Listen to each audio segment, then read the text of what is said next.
Lalu apa analisis psikolog klinis tentang perilaku tersangka penganiayaan David Ozora, Mario Dandi, Shane dan pelaku AG yang tergambar lewat rekonstruksi kemarin? Kita tanyakan langsung kepada psikolog klinis Liza Japria sudah bergabung bersama kami lewat sambungan dalam jaringan. Mbak Liza, apa kabar Mbak? Baik, Mas Tifal. Apa yang perlu diperhatikan penyidik untuk aspek psikologi klinisnya sehubungan dengan kasus penganiayaan terhadap David ini, Mbak? Ya, yang pertama yang harus kita perhatikan adalah naik turunnya emosi dari kedua tersangka ya. Yang mulai dari awalnya tadi terlihat tengil, songong, kemudian sempat nangis, kemudian sepertinya lemas. Nah, ini kan ada ledakan-ledakan emosi tersendiri yang bisa.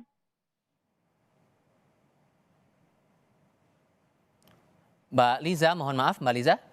Salah Audionya besar sempat bahwa terputus, mohon maaf, boleh diulang kembali Mbak penjelasan Anda?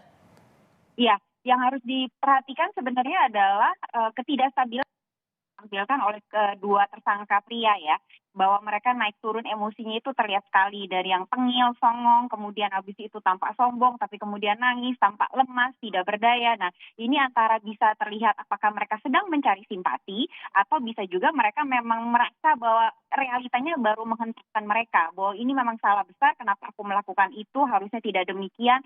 Itu yang mengakibatkan terjadinya naik turun emosi yang ditunjukkan oleh mereka. Kemudian pula yang harus kita perhatikan betapa kejingnya perilaku yang mereka lakukan, mengapa ini sampai terjadi. Nah, ini yang harus dianalisa juga lebih lanjut sepertinya. Kenapa? Karena untuk mencegah hal-hal seperti ini terjadi lagi ke depannya. Oke, tapi kalau melihat dari proses rekonstruksi yang berlangsung kemarin itu untuk peran masing-masing tersangka dan pelaku anak ini apakah sudah tergambar cukup jelas menurut Anda? Dari sisi apa?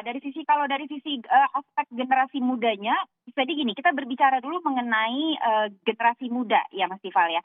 Jadi yang salah satu karakteristik terpenting dari remaja memang adalah harus diterima oleh lingkungan, oleh peer groupnya, oleh sahabatnya. Jadi ketika sahabatnya kemudian meminta dia untuk melakukan satu hal, ketika dia tidak punya akar yang kokoh dalam dirinya, itu dia bisa mengiyakan. Nah, ini yang terlihat bahwa kayak seperti Shane, mungkin awalnya dia ya udah deh ngikut aja deh, mungkin karena selama ini pimpinannya, geng leadernya gitu katakan, atau yang selalu dielulukan itu adalah si Marionya, jadi dia ngikut aja, yang mengakibatkan terjadilah hal tersebut. Sementara dari Marionya sendiri, kalau kita lihat, kenapa dia sampai bisa melakukan perilaku keji seperti itu? Apakah memang tidak pernah ada contoh positif di lingkungannya? Kalau saya berbicara lingkungan, tidak hanya dari lingkungan keluarga ya, tapi lingkungan secara keseluruhan. Karena anak-anak dalam tumbuh kembangnya itu membutuhkan contoh-contoh positif sehingga dia punya program yang positif juga di dalam dirinya.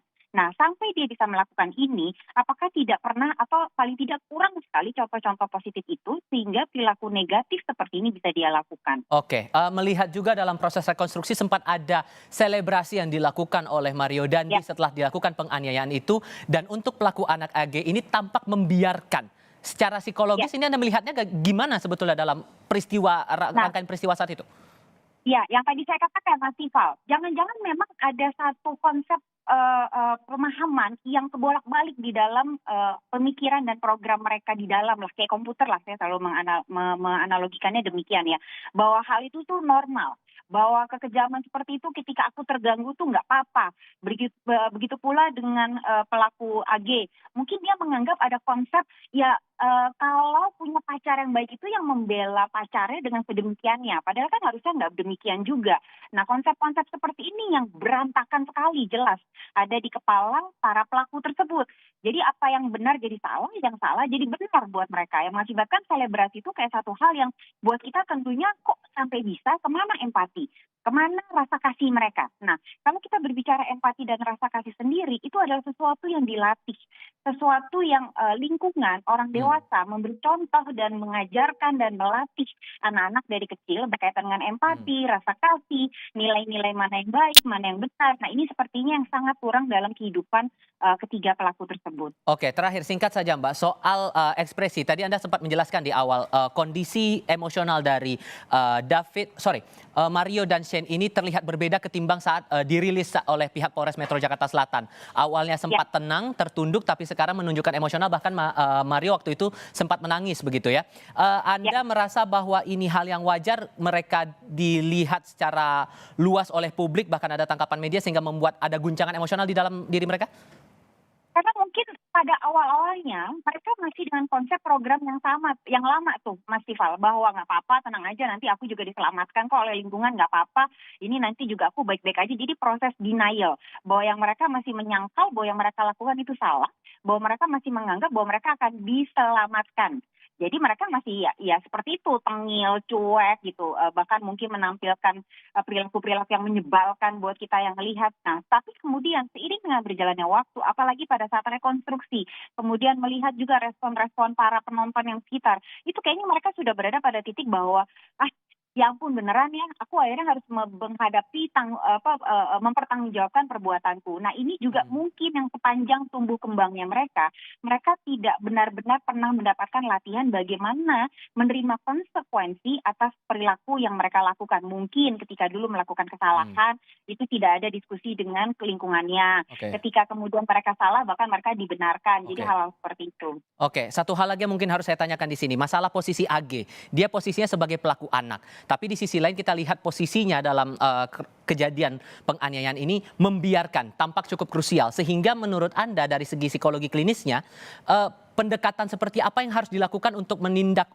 AG ini dalam proses hukumnya kemudian? Ya tentu saja ada batasan-batasan hukum ya berkaitan dengan usia AG. Walaupun apa yang dilakukan AG jelas melanggar hukum. Nah, bagaimana penindakannya? Tentunya kayaknya udah ada kok sekarang yang namanya rehabilitasi anak, di mana dia dididik benar-benar di tempat rehab tersebut. Bagaimana juga dia mulai belajar untuk mempertanggungjawabkan perilakunya sesuai dengan kapasitas yang bisa dia pertanggungjawabkan berdasarkan dari usianya dia saat ini. Itu sih, tapi garis besarnya adalah dia harus mempertanggungjawabkan perbuatannya. Proses hukum ini masih terus berjalan di Polda Metro Jaya. Mbak Liza, terima kasih banyak sudah berbagi perspektif bersama kami kali ini di Kompas TV. Sehat selalu ya Mbak ya.